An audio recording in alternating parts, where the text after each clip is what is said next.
Welcome back, all you lovely people. I hope you had a nice quick little break there. So again, we're starting up Unit 3 of the course. Do the interests of others matter? That's what we're going to be talking about for a while.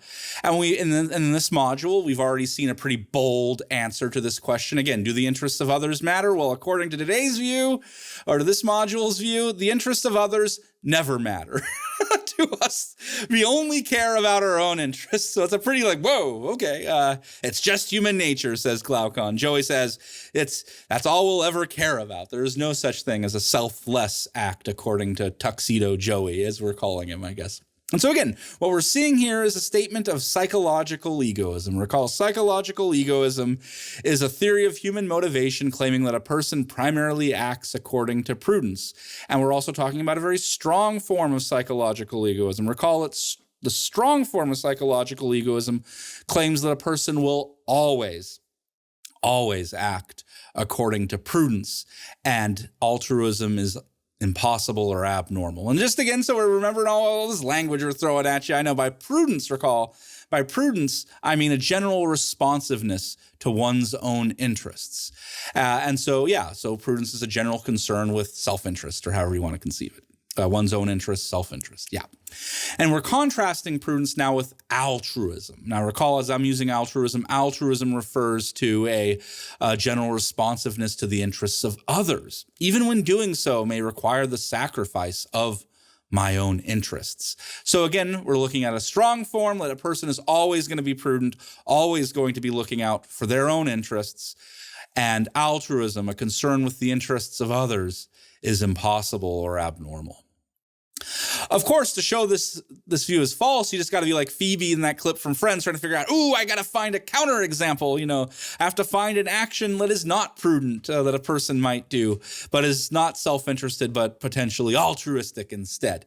Because of course, then the strong version is false. If you find one action that is altruistic or at least not prudential in some sense, that's a counterexample and it falls through. But before getting to that, maybe we should step back in order to understand and really assess psychological egoism. We have to know, well, what does it mean by prudent self-interest? What is self-interest in these cases? And so to defend psychological egoism, here I have like a little, I guess a diagram. It's a Venn diagram if you know what that is. It's just a diagram though if you don't. We start with, a circle with, where we have all the possible interests that a person might have. These are the potential motives a person might have for doing something. Again, all the possible interests a person could have. And then from all these possible motives, we want to carve out a circle in there, which represents or denotes those motivations that are self-interested or prudential. What are these are the prudential or self-interested motives that a person might have. This picture then allows us, when we look at it, this diagram allows us to think that we have to be able to clearly distinguish between interests that are prudent and inside that circle, and interests that are not prudent, the interests that are outside of that circle. And I guess that's where the imprudent or altruistic actions go, outside of the circle. Now, of course, a strong psychological egoist is going to claim that, yep, I've drawn this circle, but look, when you look at actual real people, you're going to find that actual real people, their motives will always be inside of that prudent circle. You'll never find an actual real live human being. Maybe in fairy tales you will, but not a real live actual human being. Any real live actual human being, when you look at their motives, it'll always be inside that prudent circle. Nothing else will have real influence on a person's actions. And so that's what psychological egoism, the strong version, needs to do. It must scientifically show that when you look at why a real person did something, the motive will always come back to self-interested behaviors. It'll be inside that circle. So if you say, but I gave as an act of charity, the psychological egoist will say, no, you really just enjoyed showing your power, your wealth to other people, because having wealth, being able to give charity is a privilege and a power, and you want to show it off. Self-interested. Whoa. Then you say, but I feel pity for the suffering of others. And the psychological egoist says, no, you only worry about bad things that might happen to you. in the future. That's why you're giving, not because you care about them, but because you care about yourself in the future, suffering something similar. So yeah, wow, holy cow. Okay, I guess we really are bad then. So I guess I'll stop donating. No, that we'll come back to later. It's a different module. But psychological egoism, these claims being true or not, that, our charity, our pity boils down to self-interest, really does depend on exactly what is meant by, prudence, what is meant by self-interest. We really have to flesh out this idea so we can really critically assess whether whether psychological egoism is true or not. Now, I think there's two ways to assess. We have two ways to assess a definition of self-interest. We always want to ask ourselves, is this an accurate definition? So you tell me what self-interest is. I want to look and think, is this an accurate definition? And what do I mean by that? Is this a plausible definition of prudence and self-interest? Or does this definition include things that are clearly not prudent? In other words, if something is not prudent, then it better darn well be outside of that self-interested prudent circle on that picture. We cannot have non-prudent things in the prudent circle. That doesn't make sense. So a meaningful, an accurate definition will put the things where they belong, either inside the circle or outside of the circle. There will be no mistakes. So after you've thought about whether it's accurate or not, we can ask, is this a meaningful definition? That is, does this definition make it clear what counts as self-interested and what is prudent, right? Again, we have to know what it counts. We have to really be able to clearly distinguish what makes it prudent versus what makes it not prudent. Because if you give me something, a motive, I have to know, is it going in the prudent circle or is it going outside of the prudent circle? I have to know that. This should be clear. That line between the prudent and the not prudent should be clear and not confusing. Again, so we got to be accurate. So again, when assessing a definition of self-interest or of prudence, we just got to make sure, is it accurate? Where it's drawing the circle around only the prudent things and not including anything else. We have to make sure we're being accurate. And then we have to make sure we're drawing the circle correctly. Only including the things that belong there or not. And then after, so that's the accuracy part, all that. And then we got to make sure this is meaningful by making sure, it's clear what goes where. What goes inside the circle and counts as prudent, what goes outside. We shouldn't have a definition that's confusing. Because otherwise we won't know how to classify these things as prudent or imprudent. Okay. So here are the two common answers I think we see when someone's asked, when you ask someone, what do we mean by self-interest? I think the first could be is self-interest is whatever produces pleasure. Self-interest is the same as pleasure. And so now we could be like Socrates and the Euthyphro. Remember, Euthyphro is trying to define something and Socrates is like, okay, let's assess this definition for its quality. Let's see if we got a good definition. So is self-interest whatever produces pleasure? Well, look, some people get pleasure from smoking cigarettes and driving drunk. Clearly, that might be pleasurable.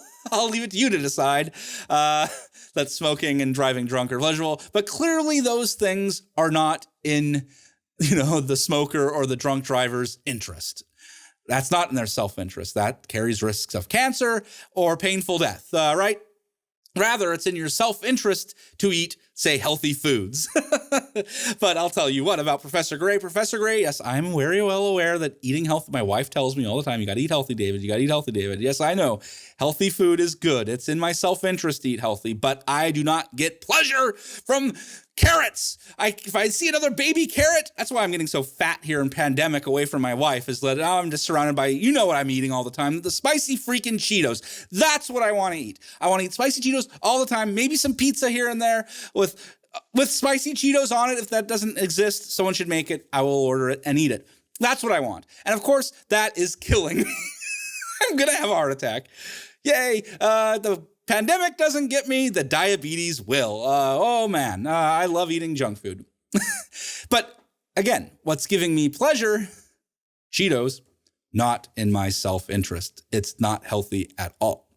So the definition of self-interest as pleasure with that does not seem accurate. It seems to include things that are not self-interested. If it's pleasure, then it's eating Cheetos, and Cheetos ain't self-interested. We got a problem. So this definition is not accurate. It's including things that don't belong. Well, let's try a different definition then of self. If it's not about pleasure, maybe self-interest is about being selfish. Again, self-interest is about being selfish. Is that accurate? Well, let me tell you something. I hope you all agree it is definitely in our self-interest to brush our teeth and, as I've said already, eat healthy. Two things in our interest: brushing our teeth, eating good food. But I'm not sure how brushing my teeth or eating healthy is selfish. If you brush your teeth every morning, are you being selfish? It seems weird. Rather, it would be selfish, say, to hoard all the world's toothpaste and selfish to hoard all the world's healthy food from everyone else. But hoarding the food and the toothpaste, weird things to hoard, I know. But hey, if you're gonna eat all the healthy food, you can brush your teeth afterwards. Yeah, but hoarding all that is selfish, but that might not be in your self-interest because that's gonna make other people angry and they might hurt you to get the toothpaste and the healthy food. We want our toothpaste. Let's march on Niagara Square. Bear Brown, we want our toothpaste. Let me hold you, little man. So this definition of self-interest as selfishness does not seem very accurate either. Of course, there might be other definitions to consider, but at least I think you get the idea that psychological egoism has to be clear on this definition. And hey, this definition isn't so easy as it might initially seem. And I think we can draw from this at least a few questions that if you're defining, if you're a psychological egoist, you got to define what you mean by self-interest. What do you mean by prudence? And I've given you two examples that seem to have some problems, so maybe those aren't the best definitions. But in trying to come up with a good definition, here are some things you might want to think about if you like psychological egoism.